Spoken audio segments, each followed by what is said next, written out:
Halo semuanya, pernahkah kalian mendengar istilah hak milik, gadai, atau hak tanggung?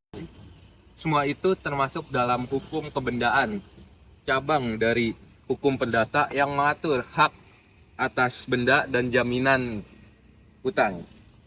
Di video ini, kami akan menjelaskan secara singkat apa itu benda, bagaimana hak atas benda bisa muncul, dan siapa yang paling diuntungkan dalam masalah utang dan piutang. Oke, yang pertama kita akan membahas apa sih benda dalam hukum perdata. Bukan cuma barang fisik seperti tanah maupun mobil.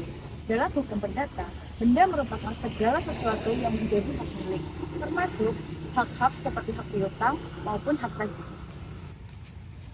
Nah, dari situ, benda dibagi menjadi dua. Yang pertama yaitu benda berwujud. Benda berwujud merupakan benda yang dapat disentuh dan dilihat. Dan yang kedua, benda yang tidak terwujud, seperti hak cipta, saham, ataupun hak tagih.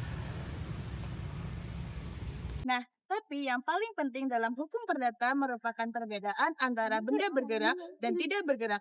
Kenapa sih? Karena ada aturan yang mengikat mengenai benda tersebut, seperti cara jaminan utang, cara menyerahkan, bahkan soal siapa yang memiliki hak terlebih dahulu. Nah, sekarang kita masuk ke inti materinya. Hak atas benda dalam hukum perdata dibagi menjadi dua, hak kebendaan dan hak perseorangan.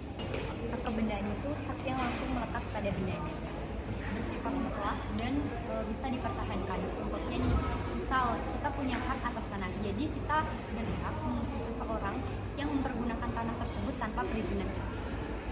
Sebaliknya, hak perseorangan hanya bisa ditagih ke orang tertentu. Misalnya, kamu pinjam uang nih ke teman kamu. Jadi hak tagihnya hanya kepada teman tersebut, bukan ke orang lain. Dan perlu kamu tahu, hak kebendaan sendiri punya dua fungsi, yaitu yang pertama, hak untuk kenikmatan dan hak untuk jaminan utang. Sekarang pertanyaannya, gimana sih caranya bisa memperoleh hak kebendaan? Nah, hak kebendaan itu ada empat. Nah, yang pertama melalui bentuk terkait.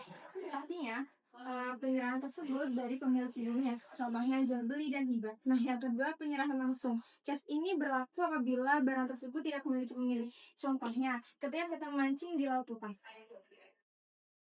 Yang ketiga ada pelekatan atau net rating. Nah, ini berarti barang otomatis mengikuti barang lain. Contohnya seperti tanah bertambah luas karena endapan sungai.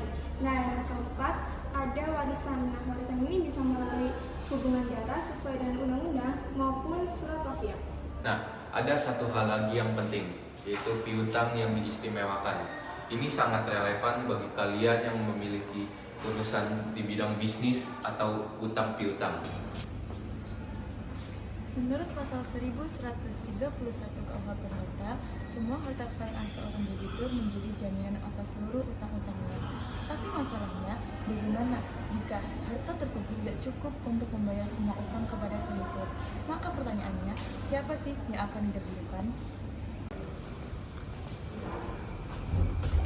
Menurut KUH Perdata, ada kreditur yang diberikan hak istimewa oleh undang-undang berdasarkan sifat piutangnya. Nah, kreditur istimewa ini akan didahulukan pelunasannya dibandingkan kreditur biasa.